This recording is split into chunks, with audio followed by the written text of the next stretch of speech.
আগের ক্লাসে আমরা পড়েছিলাম কি কোন পদার্থ তড়িৎ পরিবহন করে, কোন কোন পদার্থ তড়িৎ পরিবহন করে না, মানে পদার্থের প্রকৃতির চ্যাপ্টারে।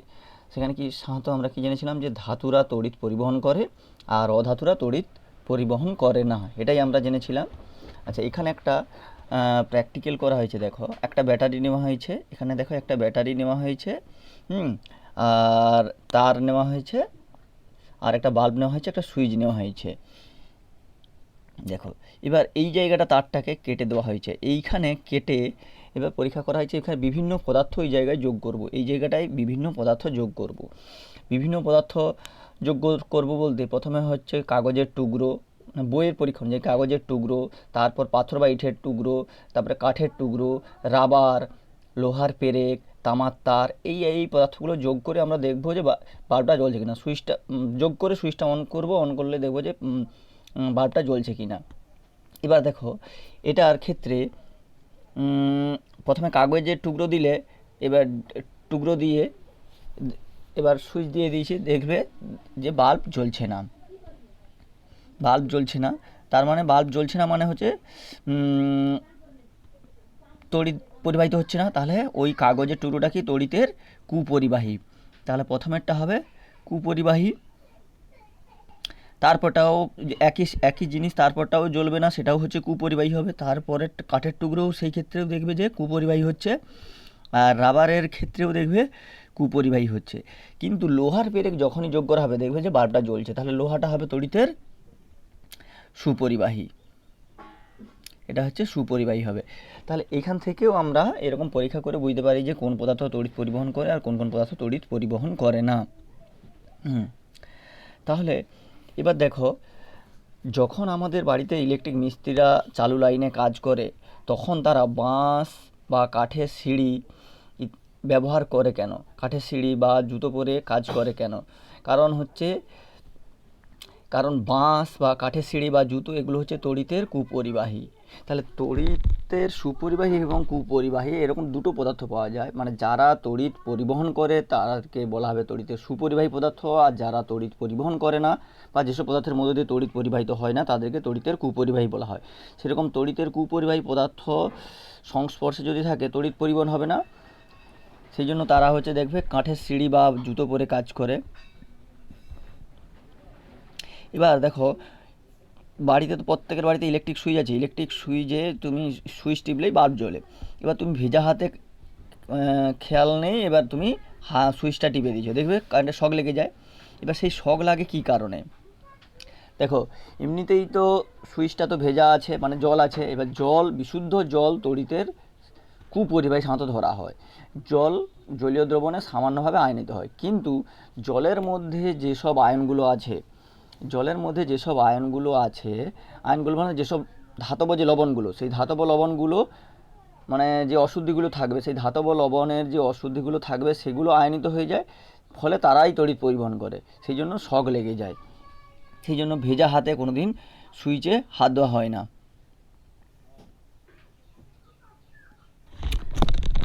দেখো, আবার একটা পরীক্ষা হচ্ছে, তাহলে সেখানে হলো কোন তড়িতের সুপরিবাহী ও কুপরিবাহী পদার্থ চিনে নিলাম। এবার আমি কোনো পদার্থের দ্রবণ নেব, দ্রবণ নিয়ে দেখব সেই দ্রবণের মধ্য দিয়েও তড়িৎ পরিবহন হচ্ছে কিনা। যেমন ধরো, এখানে একটা পাত্রে, এরকম একটা পাত্রে কি হয়েছে, পাতিলেবুর রস নিয়ে নিচ্ছে, মানে সেখানে যে ওই যে তার, কাগজ কিংবা রাবার ব্যবহার করছিলাম যে জায়গায়, সেই রকম জায়গায় আমি একটা পাত্র ব্যবহার করব। সেই পাত্রে কি করব, আমি বিভিন্ন পদার্থের দ্রবণ নেব। প্রথমে আমি ধরো এখানে আমি পাতিলেবুর রস নিয়েছি, পাতিলেবুর রস নেব, পাতিলেবুর রস নিলাম এই পাত্রে। পাতিলেবুর রস নিয়ে পরীক্ষা করে দেখলাম যে বাল্বটা জ্বলছে কিনা। তবে যখনই সুইচ অন করবে কিন্তু বাল্বটা জ্বলছে না। এবার এই পাতিলেবুর রসের বদলে আমি যদি ব্যবহার করি, ভিনিগার ব্যবহার করি, এইখানে যদি আমরা ভিনিগার ব্যবহার করি, ভিনিগার ব্যবহার করলে দেখবে বাল্বটা জ্বলছে। তাহলে এখান থেকেও একটা অনুমান পাওয়া গেল যে সমস্ত পদার্থের বা বিভিন্ন পদার্থের যে দ্রবণ আছে সেই দ্রবণ তড়িৎ পরিবহন করে না। মানে সমস্ত পদার্থের দ্রবণ তড়িৎ পরিবহন করে না, কিছু কিছু পদার্থের দ্রবণ তড়িৎ পরিবহন করে, আবার কিছু কিছু পদার্থের দ্রবণ তড়িৎ পরিবহন করে না। এরকম করে কতগুলো পরীক্ষা আরও করা যেতে পারে। যেমন এই যে এখানে আমাদের দিয়েছে পাতিলেবুর রস, পানীয় জল, ভিনিগার, নারকেল তেল, মধু, সবগুলোতেই দেখবে দেখো পাতিলেবুর রসে তড়িৎ পরিবাহিতা একেবারে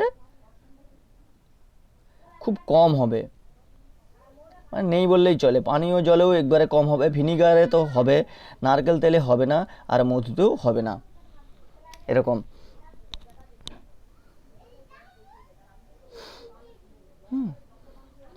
আচ্ছা, এখানে এই যে পরীক্ষাগুলো করা হয়, এই যে পরীক্ষাগুলো সমস্ত এলইডি বাল্ব ব্যবহার করে। কারণ বড় বাল্ব আমাদের তো এখানে তো সব ডিসি তড়িৎ, তো ব্যাটারি ব্যবহার করছে ডিসি, ব্যাটারিতে তো বড় বাল্ব জ্বলবে না, সেই জন্য এলইডিগুলোই জ্বালানো হয়। এলইডির ফুল ফর্ম হচ্ছে লাইট ইমিটিং ডায়োড। এই এলইডিগুলো ব্যবহার করা হয়, এলইডিগুলো বিভিন্ন রকমের হয়। আচ্ছা, এখানে যে পরীক্ষাটা করছে এবার সেই তড়িতের ওপর চুম্বকের ক্রিয়া 7-এ যে পড়ে এসেছিলে সেই হিসাবে এখানে পরীক্ষাটা করছে। দেখো একটা তার এইরকম সিস্টেমে একটা তার নিয়ে নিয়েছে, এরকম সিস্টেমে একটা তার নিয়ে নিয়েছে, এখানে ব্যাটারি ব্যবহার করছে, এই জায়গাটায় ব্যাটারি ব্যবহার করছে, এখানে একটা সুইচ আছে, আর এই যে জায়গায় ফাঁকাটা আছে এইখানটা এবার বিভিন্ন পদার্থের জলীয় দ্রবণ রাখবো। রেখে এবার প্রথমে পাতিলেবুর রস রাখলাম, রেখে সুইচ অন করলাম। আর ঠিক এই জায়গাটাই হচ্ছে কি আছে না, একটা চুম্বক শলাকা। এই চুম্বক শলাকা রেখে দিয়েছে এখানে। বাল্ব যদি এলইডি ব্যবহার না করো, এলইডি ব্যবহার না করেও এটাও পরীক্ষা করা যায় চুম্বক শলাকা ব্যবহার করে। এবার চুম্বক শলাকা রেখে দিয়েছে ওই ঠিক তারটার নিচে। এবার তারটার কিন্তু কভার তোলা আছে, কভার তোলা থাকলেও ভালো, আর না থাকলেও চলবে, না থাকলে একটু কম বিক্ষেপ হয়, তোলা থাকলে ভালো হয়। এবার চুম্বক শলাকা রেখে দিয়েছে এখানে। এবার এখানে সুইচটাকে যদি অন করে দেয়, সুইচটা অন করে দিলেই দেখবে চুম্বক শলাকার বিক্ষেপ লক্ষ্য করা যাবে। যদি চুম্বক শলাকার বিক্ষেপ হয় তাহলে ওই পদার্থের জলীয় দ্রবণটা তড়িৎ পরিবহন করছে, আর যদি চুম্বক শলাকার বিক্ষেপ না হয় তাহলে তড়িৎ পরিবহন করছে না। এবার যদি চুম্বক শলাকার বিক্ষেপ খুব বেশি হয় তাহলে ওই পদার্থের দ্রবণটা খুব বেশি তড়িৎ পরিবহন করছে, আর চুম্বক শলাকার বিক্ষেপ যদি খুব কম হয় তাহলে ওই পদার্থের দ্রবণটা খুব কম তড়িৎ পরিবহন করছে। তাহলে এইভাবে তাহলে বোঝা যাচ্ছে যে কোনো পদার্থের জলীয় দ্রবণ কিভাবে তড়িৎ পরিবহন করে তার পরীক্ষা এইভাবে করা হচ্ছে।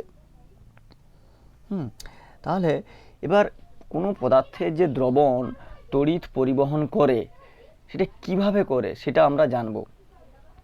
এবার যে পদার্থের জলীয় দ্রবণ তড়িৎ পরিবহন করে তাদেরকে বলা হয় তড়িৎ বিশ্লেষ্য পদার্থ, এবং যে পদার্থের জলীয় দ্রবণ তড়িৎ পরিবহন করে না তাদেরকে বলা হবে তড়িৎ অবিশ্লেষ্য পদার্থ।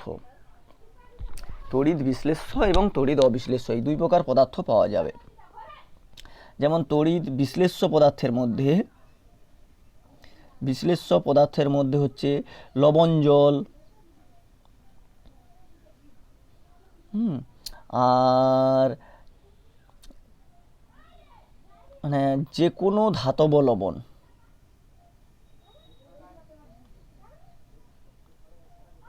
যে কোনো ধাতব লবণের দ্রবণ, সেগুলো হচ্ছে তড়িৎ বিশ্লেষ্য। আর অ্যাকচুয়ালি তড়িৎ বিশ্লেষ্য হচ্ছে মানে আরও যদি ভালো করে বলা যায় যে সমস্ত আয়নীয় পদার্থ আছে, আয়নীয় এবং সমযোজী দুই প্রকার পদার্থ আছে, তো আয়নীয় পদার্থের গলিত বা জলীয় দ্রবণ, আয়নীয় পদার্থের তড়িৎ বিশ্লেষ্য পদার্থ কোনগুলো হবে না, আয়নীয় পদার্থের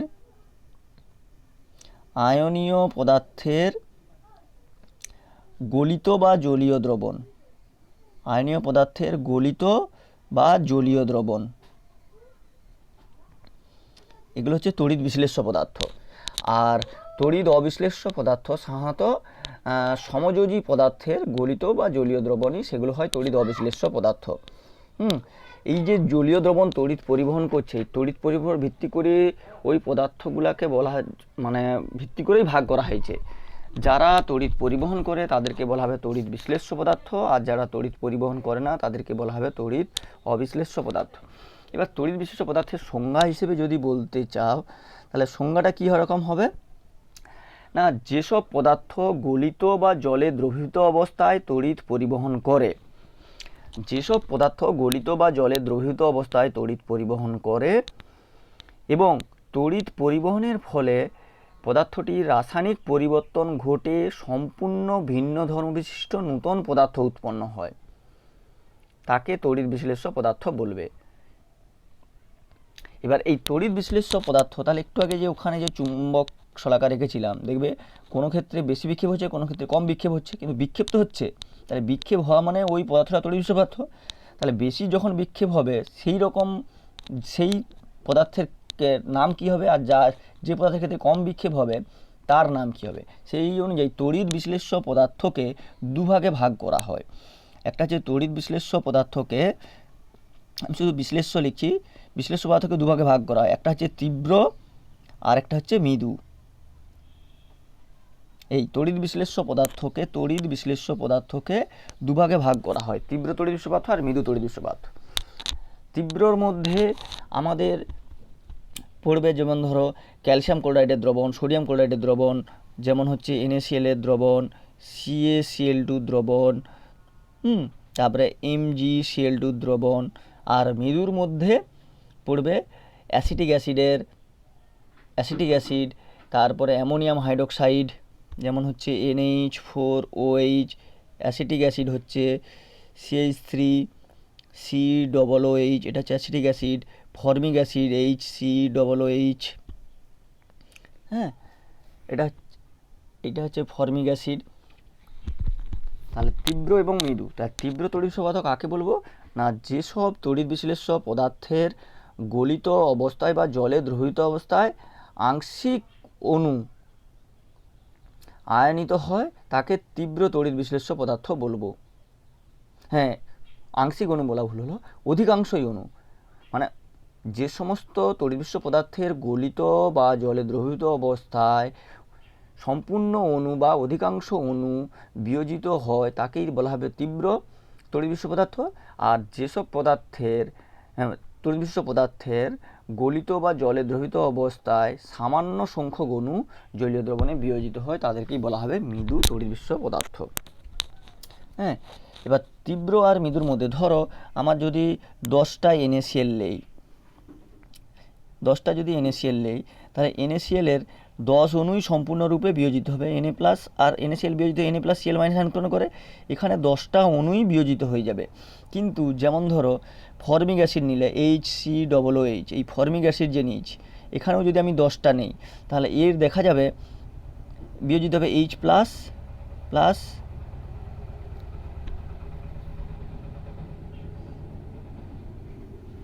COO-, এখানে ধরো হয়তো 2টা অণু বিয়োজিত হয়েছে আর 8টা অণু অবিয়োজিত অবস্থায় থাকছে, সেই জন্য এই পদার্থটা হচ্ছে মৃদু তড়িৎ বিশ্লেষ্য পদার্থ। তাহলে যেসব পদার্থ গলিত বা জলে দ্রবীভূত অবস্থায় তড়িৎ পরিবহন করে তাহলে সেই সব পদার্থকে বলা হবে তীব্র তড়িৎ বিশ্লেষ্য পদার্থ। আর যারা গলিত বা জলে দ্রবীভূত অবস্থায় তড়িৎ পরিবহন করে না তাদেরকে বলা হবে মৃদু তড়িৎ বিশ্লেষ্য পদার্থ। এই যে দেখো বইয়ের এখানে সমস্ত উদাহরণগুলোই লেখা আছে। আচ্ছা, এবার দেখো কতগুলো পদার্থ নিয়ে পরীক্ষা করেছে। হ্যাঁ, সেই পদার্থগুলো এখানে দেখো, যেমন ধরো সোডিয়াম ক্লোরাইড আছে, হ্যাঁ, মানে যৌগের নাম দেওয়া আছে, জলীয় দ্রবণে যৌগগুলো যথেষ্ট আয়ন দেয় কি, যদি দেয় কী কী আয়ন দেয়, জলীয় দ্রবণে কি তড়িৎ পরিবাহী হওয়া উচিত, আর কোনটা তড়িৎ বিশ্লেষ্য আর কোনটা অবিশ্লেষ্য এখানে চিহ্নিত করতে বলছে। দেখো এখানে সবগুলোই করে দেওয়া আছে। দেখো সোডিয়াম ক্লোরাইড জলীয় দ্রবণে বিয়োজিত হয় দিয়ে Na+Cl- আয়ন উৎপন্ন করে, তাহলে এটাকে বলা হবে তড়িৎ, এটার মধ্যে তড়িৎ পরিবাহিত হবে, তাহলে এটা তড়িৎ বিশ্লেষ্য পদার্থ। চিনির কোনো দিনই হবে না। হ্যাঁ, যেমন দেখো অ্যালকোহল, দেখো sodium chloride, potassium hydroxide, ammonium sulphate, sulphuric acid, potassium nitrate, copper sulphate, হ্যাঁ, এগুলো সবই হচ্ছে কি তড়িৎ বিশ্লেষ্য পদার্থ। আর যেগুলো তড়িৎ অবিশ্লেষ্য পদার্থ মানে গ্লুকোজের দ্রবণ, অ্যালকোহল, তাহলে এই পদার্থগুলো কোনগুলো জলীয় দ্রবণে আয়নিত হচ্ছে কোনগুলো আয়নিত হচ্ছে না, সেই অনুযায়ী তড়িৎ বিশ্লেষ্য তড়িৎ অবিশ্লেষ্য পদার্থ আমরা এখান থেকে চিহ্নিত করতে পারবো। আচ্ছা আচ্ছা, জল দেখো একটু আগে বললাম যে বিশুদ্ধ জল তড়িৎ পরিবহন করে না, কিন্তু সুইচে ভেজা হাতে সুইচে হাত দিলে দেখবে শক লেগে যায়। তাহলে কি করে হচ্ছে? দেখো, বিশুদ্ধ জল যে তড়িতের সুপরিবাহী নয়, কিন্তু কিন্তু জলের মধ্যে কি আছে? জলের মধ্যে যে তোমার যে আয়ন বা খনিজ পদার্থগুলো আছে বা যে ধাতব লবণগুলো থাকে, সেই ধাতব লবণগুলো জন্যই হচ্ছে কিন্তু তড়িৎ পরিবহন হচ্ছে, সেই জন্য শক লেগে যাচ্ছে। হ্যাঁ, এবার তাহলে জল কি কোনোভাবে তড়িৎ পরিবহন করে না? না, বিশুদ্ধ জল সামান্য হলেও তড়িৎ পরিবহন করে। এবার জলে তড়িৎ পরিবহনের মাত্রা বৃদ্ধি করতে হলে কী হবে? জলের মধ্যে সামান্য পরিমাণ সালফিউরিক অ্যাসিড, লঘু সালফিউরিক অ্যাসিড যোগ করলে জলের বিয়োজন মাত্রাটা বেড়ে যায়, মানে জলে আয়নের সংখ্যাটা বেড়ে যায়। এবার আয়নী ভবন বা বিয়োজনটা কী জিনিস? না, অ্যাকচুয়ালি গলিত বা উপযুক্ত দ্রাবকে দ্রবীভূত অবস্থায় তড়িৎ বিশ্লেষ্য পদার্থের যে অণুগুলো বিয়োজিত হয়ে যে আয়ন উৎপন্ন করে, সেই আয়ন উৎপন্ন করার পদ্ধতিকেই বলা হয় আয়নীভবন। মানে ধরো আমার এই একটা যে পদার্থ আছে, এটা গলিত বা জলে দ্রবীভূত অবস্থায় বিয়োজিত হয়ে যখন আয়ন উৎপন্ন করবে Na plus plus Cl minus, এই যে আয়ন উৎপন্ন করার যে পদ্ধতিটাকেই বলা হবে আয়নীভবন। এবার জলীয় দ্রবণে যত বেশি আয়ন থাকবে সেই পদার্থটা তত বেশি তড়িৎ পরিবহন করবে। আয়নের সংখ্যা বেশি থাকলে, এবার জলে আয়নের পরিমাণটা কম থাকে বিশুদ্ধ জলে, সেই জন্য জলে সামান্য পরিমাণ অ্যাসিড যোগ করে দিলে জলে বিয়োজন মাত্রাটা বেড়ে যায়। মানে ধরো এই যে জল বিয়োজিত হয়ে H plus plus OH minus ion উৎপন্ন করে, তো হ্যাঁ, এই যে H প্লাস এবং OH মাইনাস আয়নের মাত্রাটা মানে পরিমাণের সংখ্যাটা আরও বেড়ে যাবে যদি সামান্য পরিমাণ অ্যাসিড যোগ করা হয়। এই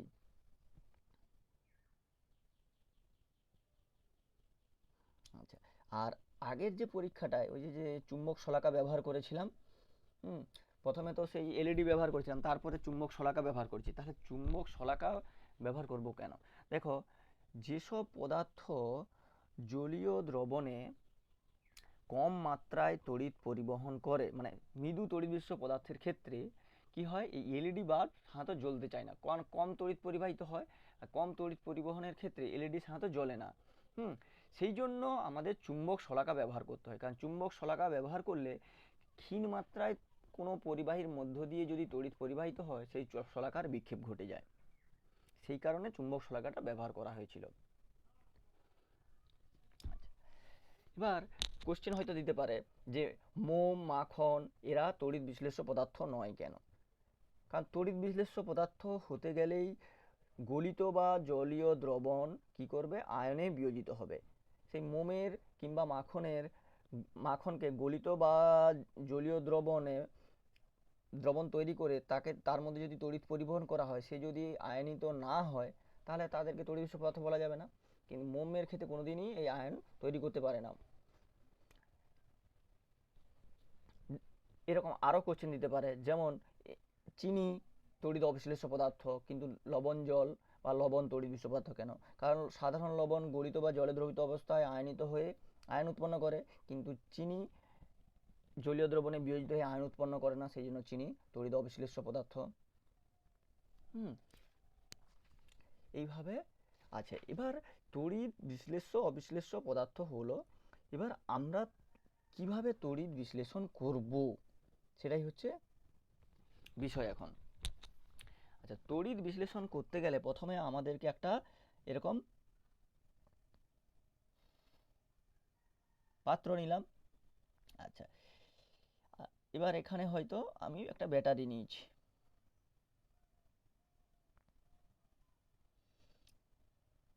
এখানে আমি একটা এই বাল্ব নিয়ে নিয়েছি।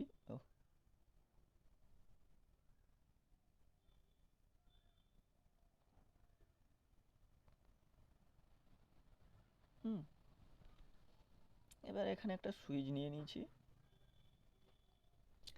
একটা পাত্র নিয়েছি। এবার পাত্রে নিয়ে এবার যে তড়িৎ বিশ্লেষ্য পদার্থ আছে, সেই তড়িৎ বিশ্লেষ্য পদার্থের আমি জলীয় দ্রবণ এখানে নিয়ে নিয়েছি। এবার তড়িৎ বিশ্লেষ্য পদার্থের জলীয় দ্রবণ আমি এখানে নিয়ে নিয়েছি। এবার দুটো ধাতব পাতকে আমি এই যে ব্যাটারির দু প্রান্তে দুটো তার বেরিয়েছে সেই দুটো তারের সঙ্গে যুক্ত করে আমি ওই দুটো ধাতব পাতকে ওই দ্রবণের মধ্যে ডুবিয়ে দেব।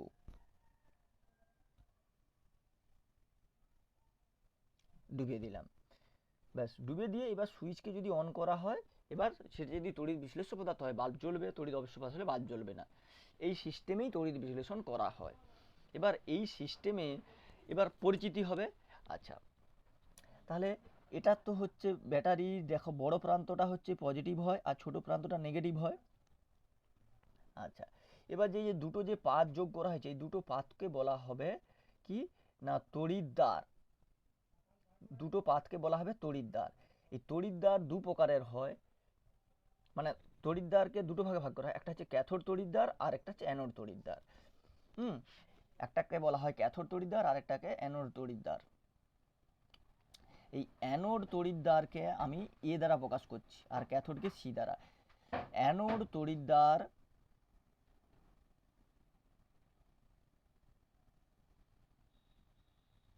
ব্যাটারির পজিটিভ মেরুর সঙ্গে যুক্ত থাকবে আর ক্যাথোড তড়িৎদ্বার ব্যাটারির নেগেটিভ মেরুর সঙ্গে যুক্ত থাকবে। অ্যাকচুয়ালি অ্যানোড তড়িৎদ্বার হচ্ছে নেগেটিভ তড়িৎদ্বার, আর ক্যাথোড হচ্ছে পজিটিভ। উল্টো হয়ে গেল, সরি ভুল বললাম।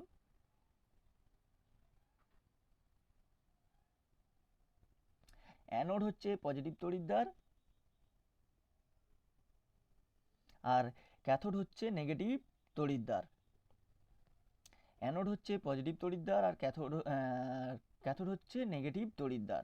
এই তাহলে অ্যানোড যেহেতু পজিটিভ তড়িৎদ্বার সেই জন্য সেটাকে ব্যাটারির পজিটিভ মেরুর সঙ্গে যুক্ত করা হবে, ক্যাথোড নেগেটিভ তড়িৎদ্বার হওয়ার জন্য সেটাকে ব্যাটারির নেগেটিভ মেরুর সঙ্গে যুক্ত করা হবে। হ্যাঁ, তাহলে তড়িৎ বিশ্লেষ্য পদার্থ হলো তড়িৎদ্বার হলো। আচ্ছা, এবার তাহলে যে পাত্রটায় তড়িৎ বিশ্লেষ্য পদার্থকে রেখেছি সেই পাত্রটার নাম কি না, সেই পাত্রটার নাম হচ্ছে ভোল্টামিটার।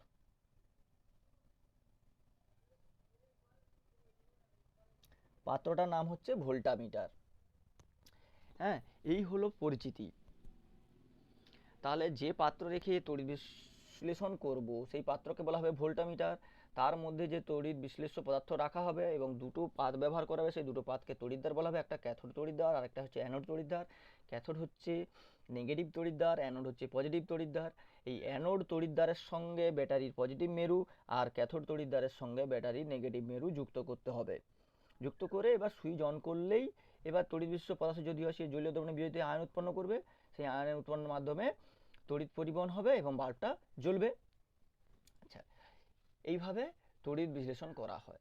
এবার এই যে তড়িৎদ্বার আছে এই তড়িৎদ্বারগুলো কি হচ্ছে, তড়িৎ বিশ্লেষণের উপর যে প্রভাবকগুলো কি কি হবে না, তড়িৎদ্বারের দূরত্বের উপর, মানে এই তড়িৎদ্বারের মধ্যে যদি দূরত্ব বাড়ে তড়িৎ বিশ্লেষণটা ধীরে ধীরে হবে, এর যত কাছে থাকবে তড়িৎ বিশ্লেষণ দ্রুত হবে।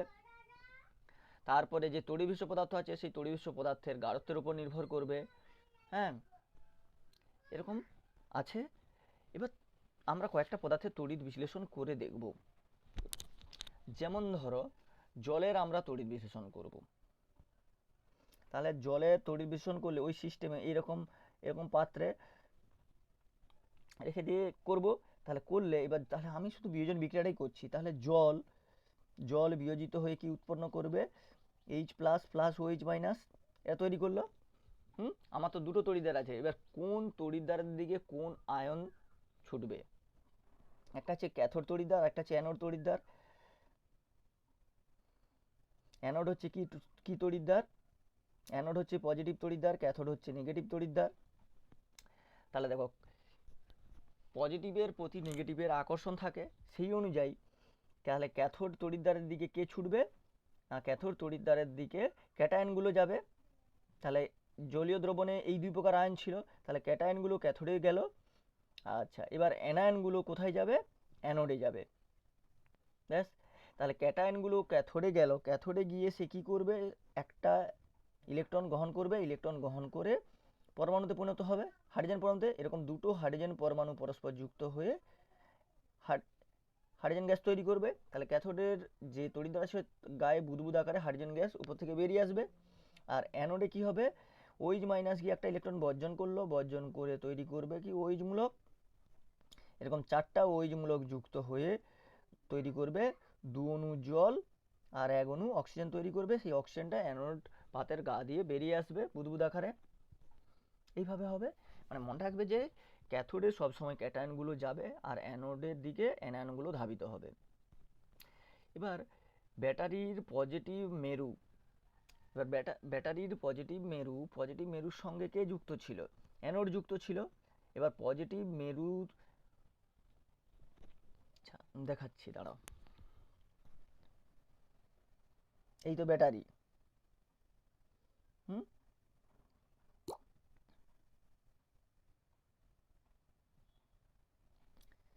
এখানে অ্যানোড পাদ আছে, এখানে ক্যাথোড পাদ আছে, অ্যানোড পাদ আর ক্যাথোড পাদ।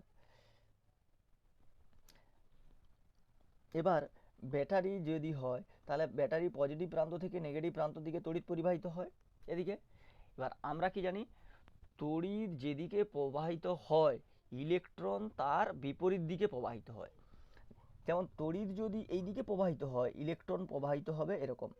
তড়িৎ বাম থেকে ডান থেকে বাম দিকে প্রবাহিত হলে এদিকে যদি তড়িৎ প্রবাহিত হয় ইলেকট্রন প্রবাহিত হয় উল্টো দিকে, তাহলে এখানে ব্যাটারির পজিটিভ প্রান্ত যদি এই পাশে হয় তাহলে তড়িৎ এদিকে প্রবাহিত হচ্ছে, তাহলে ইলেকট্রন কোন দিকে প্রবাহিত হবে? এদিকে।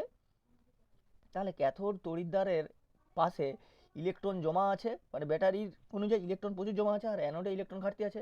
তাহলে ক্যাটায়নগুলো যদি ক্যাথোডে যায়, ধরো এখানে এইচ প্লাসগুলো গেল, তাহলে কী হবে? এখানে ইলেকট্রন জমা আছে, সেই ইলেকট্রনগুলো গ্রহণ করবে।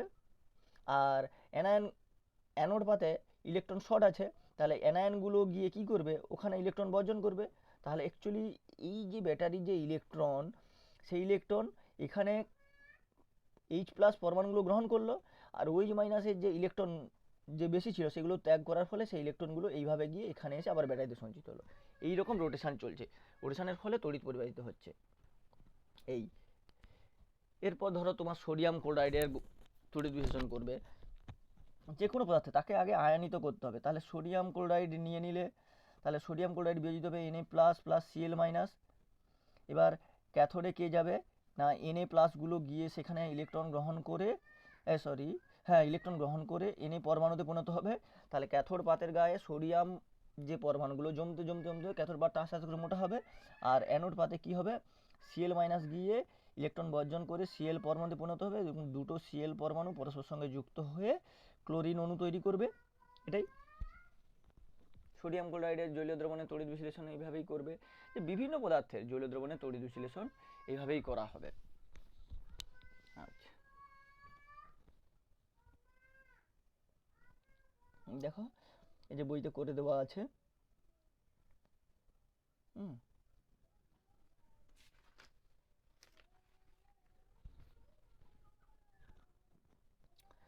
এবার দেখো এই যে তড়িৎ বিশ্লেষণ করলাম, এখানে দেখো একটা তড়িৎ বিশ্লেষণের একটা বেশ সুন্দর একটা পরীক্ষা দেওয়া আছে। কি আছে এখানে? একটা টিনের পাদ নেওয়া হয়েছে, টিনের পাদ নিয়ে মানে টিনের বা যে কোনো ধাতুর একটা পাদ নিবে, তারপরে পাত্রার উপর স্টার্চ ও পটাশিয়াম আয়োডাইডের একটা লেই তৈরি করবে, লেই করে পাত্রার উপর মাখিয়ে দিবে। টিনের পাত্রা আছে, এই যে টিনের পাত্রা আছে, টিনের পাত্রের উপর এখানে হচ্ছে স্টার্চ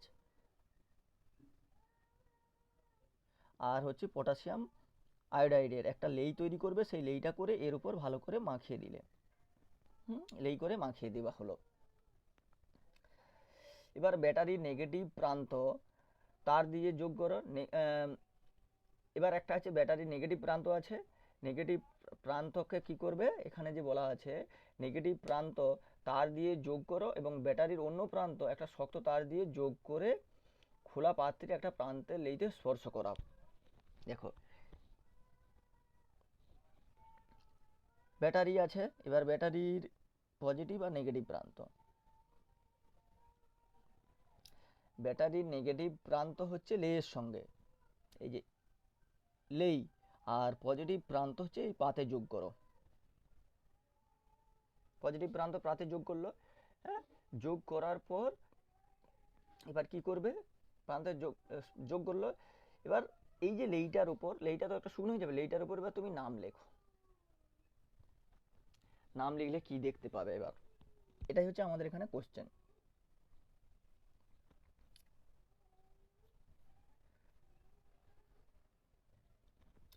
না এবার হচ্ছে যদি এইরকম করো করে, এবার হচ্ছে লেয়ের উপর যদি নাম লিখতে থাকো, নামটা দেখবে গাঢ় নীল বর্ণের হয়ে যাচ্ছে। যাই নাম লিখবে এমনি পেন দিয়ে বা এমনি কোনো একটা কাঠি দিয়ে ওই লেয়ের উপর যদি লেখো, সেখানে হচ্ছে গাঢ় নীল বর্ণের নামটা উঠছে। এবার গাঢ় নীল বর্ণের নামটা উঠবে কি করে? না পটাশিয়াম আয়োডাইড হচ্ছে, পটাশিয়াম আয়োডাইড হচ্ছে যে পটাশিয়াম আয়োডাইড, এটা হচ্ছে তড়িৎ বিশ্লেষ্য পদার্থ। এই জলীয় দ্রবণে বিয়োজিত হয়ে k plus plus I minus এই আয়ন উৎপন্ন করে, এরকম আয়ন উৎপন্ন করে। এবার ব্যাটারির ঋণাত্মক প্রান্ত, এবার ঋণাত্মক প্রান্ত কি হয়েছে, ব্যাটারির ঋণাত্মক প্রান্ত কোথায় যোগ আছে? ঋণাত্মক প্রান্ত যে লেয়ের উপর যোগ আছে, সেই লেয়ের উপর যোগ হওয়ার জন্য এবার তাহলে এই যে আয়োডিনগুলো,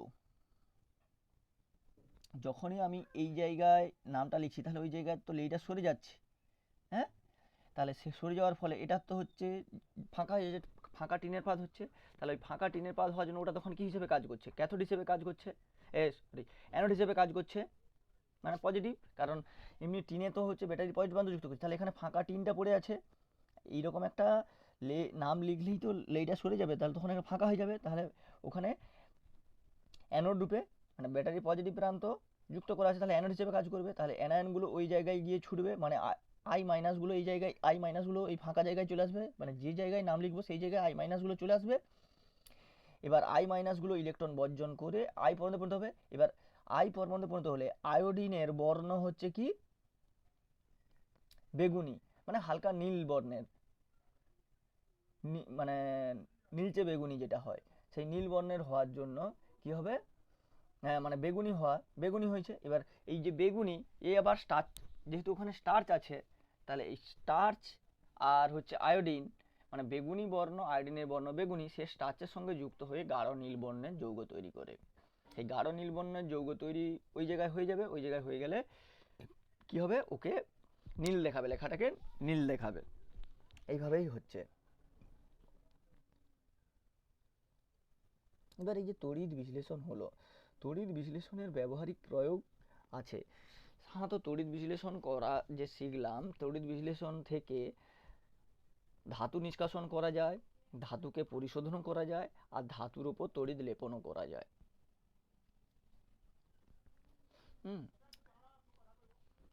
এবার তার মধ্যে আমাদের এখানে আমরা পড়ব তড়িৎ লেপন। তড়িৎ লেপন জিনিসটা কি না, বেশি অধিক সক্রিয় ধাতুর ওপর কম সক্রিয় ধাতুর প্রলেপ দেওয়ার পদ্ধতিকেই বলা হবে তড়িৎ লেপন।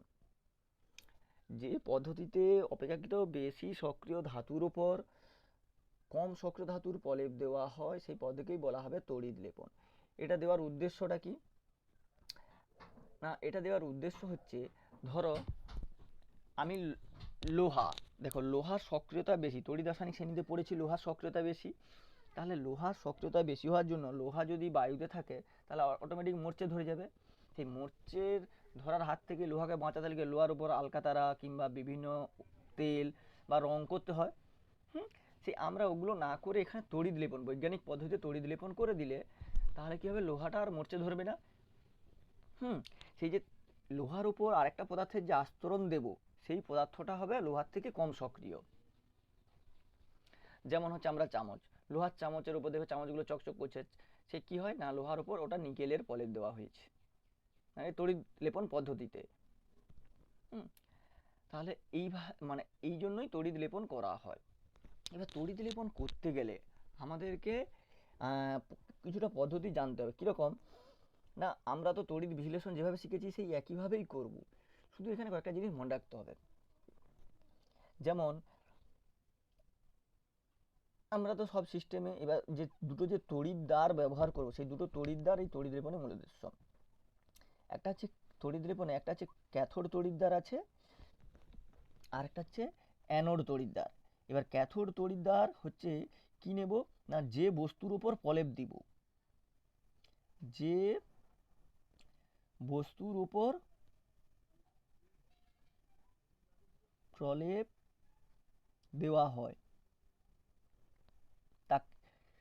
যে বস্তুর উপর প্রলেপ দেওয়া হবে তাকে ক্যাথোড তড়িৎদ্বার হিসেবে ব্যবহার করব। আর অ্যানোড তড়িৎদ্বার হিসেবে যার প্রলেপ দেব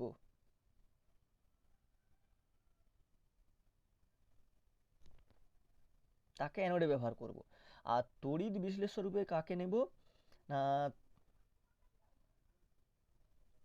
তড়িৎ বিশ্লেষ্য রূপে যার প্রলেপ দেওয়া হবে তার জলীয় দ্রবণ,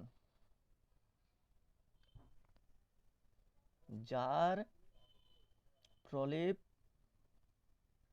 দেওয়া হয় তার জলীয় দ্রবণ। এবার সাপোজ আমার একটা উদাহরণ, আমি যে লোহা আছে লোহার উপর নিকেলের প্রলেপ দিব, তাহলে লোহার উপর নিকেলের প্রলেপ দিতে হলে লোহাকে আমি ব্যবহার করব ক্যাথোডে, কারণ লোহার উপর প্রলেপ দিচ্ছি। আর নিকেলের প্রলেপ দেব বলে তাহলে নিকেল দণ্ডকে অ্যানোড পাদ হিসেবে ব্যবহার করব। আর নিকেলের তড়িৎ পদার্থ রূপে নিকেলের জলীয় দ্রবণ নিব। এবার নিকেলের জলীয় দ্রবণ বা নিকেলের যে কোনো লবণ, সেটা হচ্ছে কি না নিকেল সালফেট NiSO4,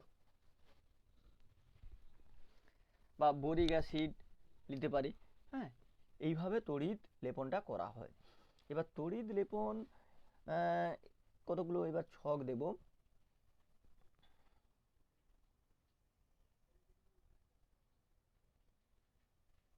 এই যে এখানে দেখো,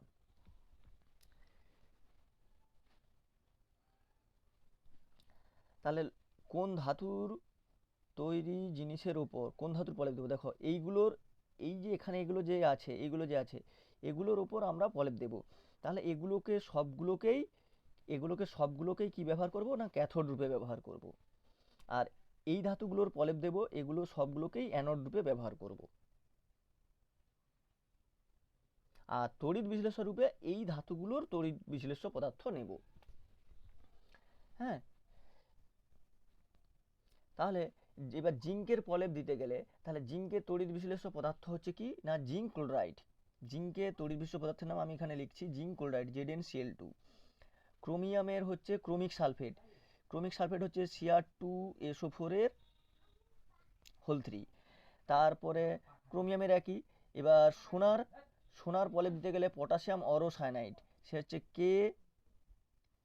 KAuCN এর হোল 2। সোনার হচ্ছে পটাশিয়াম অরোসায়ানাইড, এবং তৃতীয় বন্ধনে রাখতে হবে। রূপার হচ্ছে পটাশিয়াম আর্জেন্টোসায়ানাইড KAgCN এর হোল 2, এবং তৃতীয় বন্ধনে রাখবে। আর নিকেলের বললাম তো নিকেল সালফেট NiSO4। এই তড়িৎ বিশ্লেষ্য পদার্থগুলো আমরা ব্যবহার করব।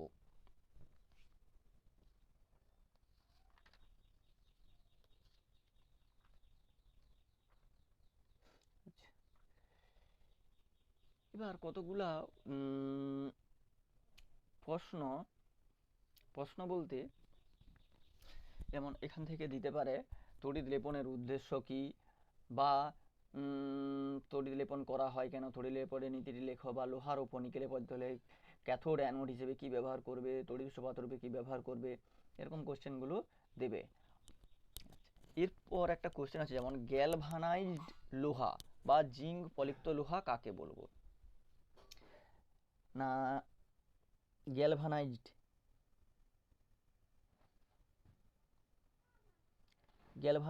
লোহা কাকে বলবো না, বাড়ির ছাদে বা জলের পাইপের লোহা দ্রব্য বাতাসের অক্সিজেন ও জলীয় বাষ্পের সংস্পর্শে এলে মোর্চা ধরে যায় তো, ফলে লোহাটা ক্ষয়প্রাপ্ত হয়।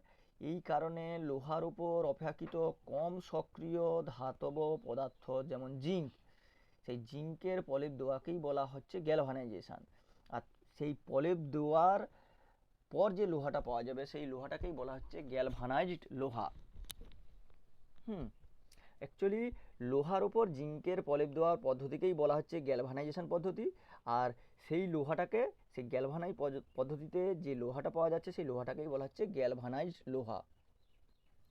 এবার এই গ্যালভানাইজ লোহার ব্যবহারগুলো কি কি না, যে আমরা যে যত যে সেতু তৈরি হচ্ছে সেই সেতুতে ব্যবহার করা হচ্ছে, বাড়ির গ্রিল কিংবা সাইকেলের যে লোহার যে অংশগুলো আছে যে হ্যান্ডেলে চকচক করছে, ওগুলো সব গ্যালভানাইজ লোহা, মানে লোহার উপর ওগুলো সব জিঙ্কের পলে দেওয়া হয়েছে।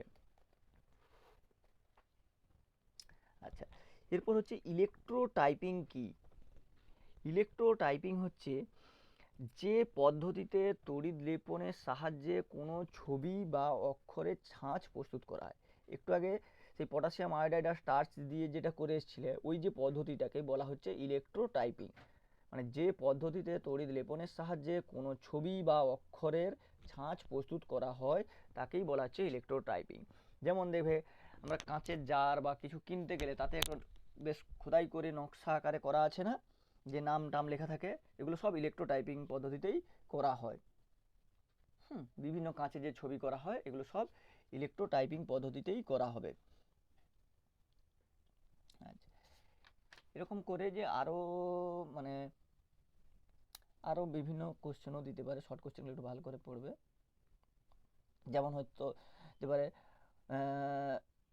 রূপার গয়নাতে সোনার জল করা হয়, তাহলে সোনা কি জলে গুলে যায়? না, এখানে রূপার গয়নাতে সোনার জল যে দিবে অ্যাকচুয়ালি তড়িৎ লেপন পদ্ধতি দিবে, তাহলে রূপকে ব্যবহার করা হবে ক্যাথোডে, সোনার পাতকে ব্যবহার করা হবে অ্যানোডে, আর তড়িৎ বিশ্লেষ্য পদার্থ রূপে সোনার জলীয় দ্রবণ নেব। সোনার জলীয় দ্রবণ হচ্ছে পটাশিয়াম অরোসায়ানাইড, বা সোনার তড়িৎ বিশ্লেষ্য পদার্থ হচ্ছে পটাশিয়াম অরোসায়ানাইড ব্যবহার করব, করে তড়িৎ চালনা করলে তড়িৎ লেপন পদ্ধতিতে বা তড়িৎ বিশ্লেষণ পদ্ধতিতে অ্যাকচুয়ালি রূপার উপর সোনার বলে পড়ে যাবে।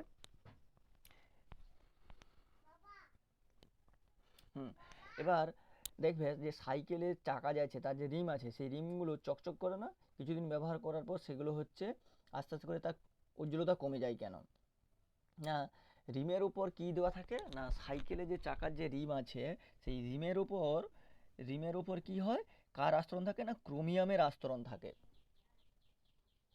যেমন লোহার সাইকেলের হ্যান্ডেল প্রস্তুত হচ্ছে গ্যালভানাইজড লোহায়, কিন্তু রিমগুলোতে সব লোহার উপর ক্রোমিয়ামের প্রলেপ দিয়েছে। এবার বাতাসের বায়ুর জলীয়বাষ্প অক্সিজেনের প্রভাবে বিভিন্ন অক্সাইডে পরিণত হবে। সেই ক্রোমিয়াম কী হবে, বাতাসের অক্সিজেন বা জলীয়বাষ্পের সঙ্গে ধীরে ধীরে বিক্রিয়া করে একটা ক্রোমিয়ামের যে অক্সাইড আছে, হ্যাঁ, সেই অক্সাইড আস্তরণ তৈরি করবে রিমের উপর, ফলে রিমটা আস্তে আস্তে করে চকচকে ভাবটা কমে যায়। এরকম কোশ্চেনগুলো আছে। ঠিক, আজ এই পর্যন্ত থাকলো।